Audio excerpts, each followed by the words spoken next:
Querido Padre Felipe, diácono da Mata, colaboradores na Sagrada Liturgia, meus irmãos e minhas irmãs aqui na nossa catedral e também aqueles que se unem a nós, pela fé, pelo coração, através do YouTube, acompanhando no canal da Paróquia São João Batista. Deus é bom sempre e nós nunca nos cansamos de proclamar esta verdade, esta certeza que nós trazemos em nossa vida. Deus é bom e gosta da gente.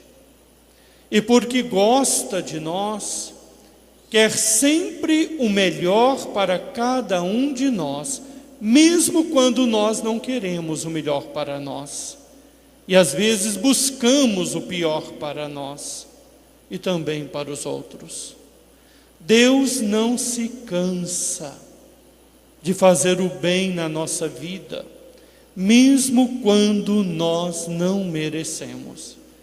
E talvez seja justamente quando uma pessoa não merece, o momento que ela mais precisa que alguém lhe faça o bem. Na solenidade do batismo do Senhor, que hoje nós celebramos, nós encerramos o tempo do Natal e começamos o tempo chamado comum. O tempo comum nos é dado para irmos desenvolvendo na vida, no dia a dia, no cotidiano, aquela profunda experiência do tempo da festa do Natal e depois da festa da Páscoa também.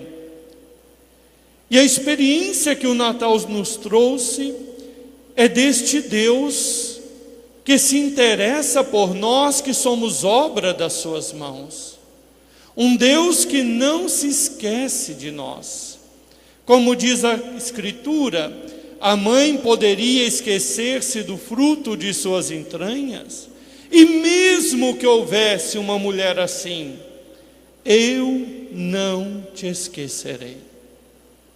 Por isso, Deus que sonhou para cada um de nós, no momento da nossa concepção, uma vida feliz, uma vida santa, uma vida unida a Ele, vem até nós quando o pecado destrói este projeto, por assim dizer. Quando o pecado introduz em nós esta incapacidade de amar e de viver plenamente aquilo que Deus pensou. Deus não nos deixa abandonados no sofrimento da consequência dos nossos enganos. Mas Deus se faz solidário, Deus se aproxima. E se na festa da Epifania que celebramos domingo passado, nós reconhecíamos o Senhor na criança, colocada na manjedoura, envolvida em trapos, um Deus que entra dentro do que nós somos, uma humanidade marcada e danificada pelo pecado, para nos tornar aquilo que Ele é,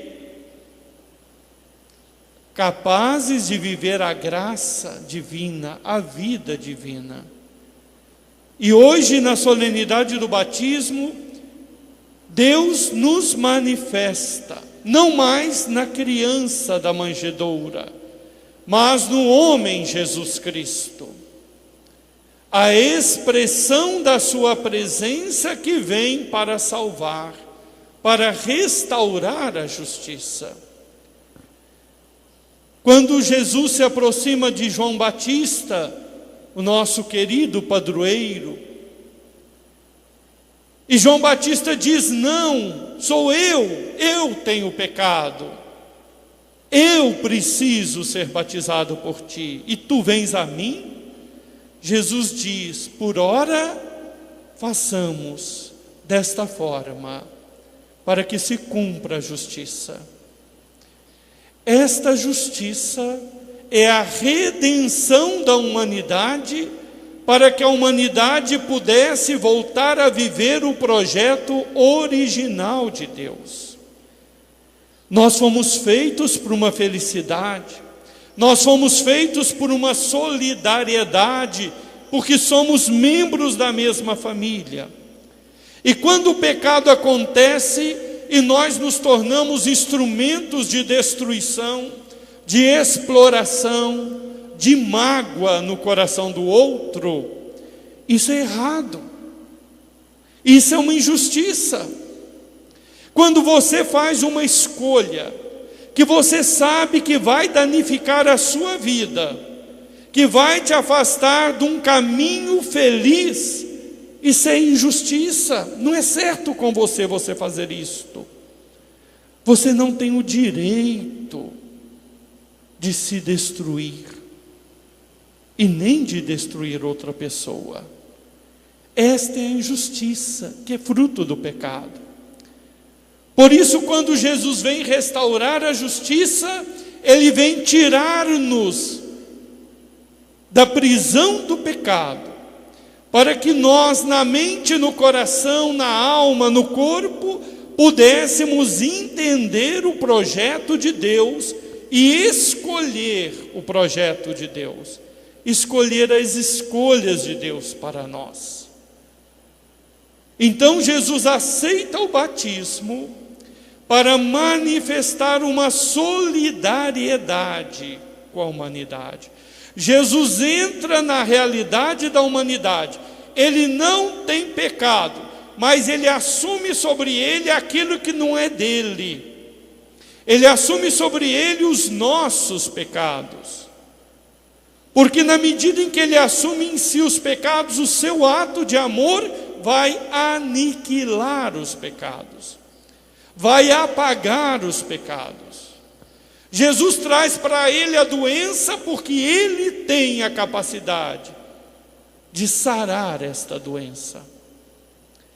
E é por isso que ele se submete ao batismo de João. O batismo de João, o batismo dos judeus, era um rito em que a pessoa expressava que ela tinha pecados, em que a pessoa manifestava um desejo de ser diferente. Mas quando a pessoa passava pelas águas no batismo de João, ela saía ainda com seu pecado, embora com um desejo de não vivê-lo. Jesus, ao assumir o batismo de João, ele diz que realmente existe uma condição de pecado no mundo. Existe uma doença no mundo. Existe, além da pandemia da Covid-19, outra pandemia que adoece os corações, que fragiliza o amor, que rouba a alegria e a felicidade da família. E esta doença do pecado somente será lavada na força da graça do Espírito Santo.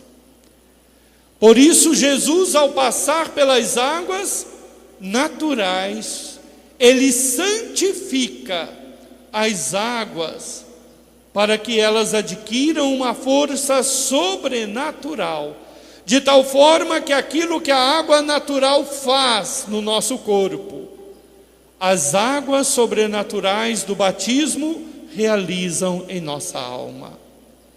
A pessoa que passa agora pelo batismo de Jesus, que é o batismo no Espírito Santo, ela é limpa, lavada, é aniquilado o pecado da vida da pessoa, de tal forma que a pessoa emerge uma nova pessoa, capaz de receber o dom que o pecado nos havia roubado, a paz que vem da presença de Deus em nós. Se o primeiro pecado rejeitou a presença de Deus, o ato de obediência de Cristo feito homem aceita a presença de Deus. E ele comunica esta presença de Deus a quem o aceita, como seu único Salvador, como seu Senhor. Jesus não é um guia espiritual. Jesus não é um guru esotérico. Jesus não é simplesmente um profeta para uma transformação social. Jesus não é um Messias do jeito que os judeus esperavam. Jesus é Deus, verdadeiro Deus. E por isso, como Deus, Ele realiza tudo aquilo que os profetas realizavam e mais. Ele nos dá a vida eterna. Ele nos dá a vida no Espírito. Todos aqueles que o aceitaram, Ele os tornou capazes de serem filhos e filhas de Deus. E nós vemos que com o batismo Jesus inicia a sua missão. E esta missão é vivida de um jeito e com um objetivo. A primeira leitura mostra o jeito de Jesus viver a missão. Jesus é o missionário do Pai. Jesus é enviado pelo Pai. Jesus, sendo Deus, se esvaziou-se na encarnação. Ele que era igual a Deus, se tornou submisso ao Pai na sua humanidade, para mostrar que esta submissão a Deus não é escravidão. Esta submissão a Deus é verdadeira liberdade. Porque a submissão a Deus é colocar-se debaixo daquele que nos ama e nos quer bem. A submissão, que é a escravidão, é nos colocarmos debaixo de algo que é menor do que nós, ou é igual a nós. A submissão aos poderes humanos é escravidão. A submissão ao pecado, que é menor do que nós, é escravidão. A submissão ao maligno, que é menor do que Deus, é escravidão. É idolatria. Cristo nos libertou para sermos verdadeiramente livres no amor. Por isso a primeira leitura mostra o jeito de Jesus. Ele não levantava a voz. Ele não agia com violência.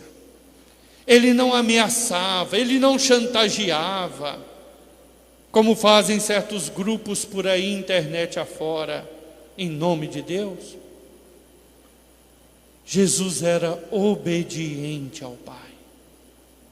E na sua obediência, Ele reabriu a porta que a desobediência de Adão e Eva havia fechado. Nele nós temos redenção. Nós não ganhamos o céu porque merecemos com as nossas obras. Nós herdamos o céu porque o Senhor nos mereceu com o seu santo sacrifício que nós renovamos no altar. As obras boas que fazemos não são para ganhar. As obras boas que fazemos são porque já ganhamos. É manifestação de gratidão. Uma pessoa, por exemplo, não colabora com a igreja para ter uma vantagem. Ela colabora porque reconhece que Deus já fez na vida dela. E a palavra nos mostra este caminho. E Jesus faz isso em vista de quê? Segundo a leitura. Ele passou pelo mundo fazendo o bem, curando as pessoas, libertando as pessoas. Na proximidade de Jesus, as pessoas sentiam que era possível ser melhor, era possível abandonar os erros, era possível vencer o pecado e acreditar que nós podemos ser melhores do que somos. Na proximidade de Jesus, as pessoas acreditavam que é possível perdoar pessoas e coisas que eu não perdoaria humanamente. A proximidade de Jesus é proximidade de Deus. Se uma pessoa se aproxima de uma fogueira, automaticamente ela vai sentir o quê? O calor. Se uma pessoa se aproxima de Deus verdadeiramente, automaticamente ela vai sentir o amor. E quem diz muito ser religioso e não ama o seu irmão, tem algum problema aí. Pode estar se aproximando de uma ideia de Deus, não do Deus verdadeiro. Uma ideia que a pessoa criou, segundo as suas conveniências, segundo as suas ideologias, segundo os seus interesses. O Senhor nos chama a esta proximidade e por isso nos deu o santo batismo. Pelo batismo nós vivemos em Cristo e Cristo vive em nós. Nós carregamos nesse vaso de barro imperfeito que nós somos, um dom precioso para oferecer ao mundo. Me lembro de uma história que escutei há pouco tempo, Dom Washington contando, e falava que no encontro algumas pessoas estavam lá, e um rapaz estava com uma xícara com café, e lá ia caminhando e alguém esbarrou nele. E naquela trombada, a xícara virou e o café se derramou. Uma pessoa que estava perto virou para ele e falou assim: por que você derramou o café? E a pessoa muito sem graça disse: porque alguém me empurrou. Eu falei assim: não, você derramou o café porque era café que você tinha na xícara. Se você tivesse chá, teria derramado chá. Se tivesse suco, teria derramado suco. Mas você tinha café. Cada um derrama aquilo que tem dentro de si. Quando houve o esbarrão em Jesus, no sofrimento da cruz, Ele derramou a redenção. O amor profundo que Ele trazia em nós. E nós o que derramamos? Quanta gente nessa pandemia tem derramado fel, amargor, intolerância. Quanta gente no momento tenso da sociedade tem derramado racismo, violência, agressão, fake news, mentiras. O cristão, por definição, é aquele que é cheio do Espírito Santo. É aquele que foi preenchido pela graça de Deus. Por isso, se nós temos que derramar algo neste mundo, temos que derramar o bem, a paz, o perdão, a compreensão, a tolerância e a confiança e a esperança em Deus. O que cada um de nós tem derramado na própria casa, quando somos contrariados. Feliz de um namoro entre cristãos, em que o rapaz e a moça derramam um para o outro, não as suas carências, mas derramam de fato este amor de Deus que receberam. Feliz o matrimônio de um casal cristão, que um derrama para o outro Cristo. Feliz a paternidade e a maternidade. Feliz as amizades em que nós, quando nos esbarramos uns aos outros, derramamos o bom perfume de Cristo, que nós recebemos no batismo. A nossa presença nos ambientes que frequentamos os torna ambientes melhores ou piores. Porque sempre é tempo, meu irmão, de mudar e melhorar. O futuro de uma pessoa não está no seu passado. Sempre é possível ser bom de novo. Buscar uma confissão, buscar um aconselhamento, buscar um novo caminho. O Senhor, mais uma vez, manifesta que não desistiu de nós e nunca desistirá. E Ele espera que nós não desistamos de nós também. Tem gente que às vezes erra e pensa assim, igual o futebol, perdido por um, perdido por mil. E por causa de um erro vai fazendo uma vida toda errada. Não. Deus nos oferece todos os dias o seu amor, o seu perdão e a sua vida, uma vida nova, que nós saibamos acolher. Então, neste momento, eu convido cada um, que você gostaria de dizer ao Senhor hoje, diante desta compreensão do que é o seu batismo, do que significou a vinda de Cristo para a tua salvação, o que você gostaria de pedir ao Senhor? Então fale a Ele agora no seu coração, você que está em casa e você que está aqui.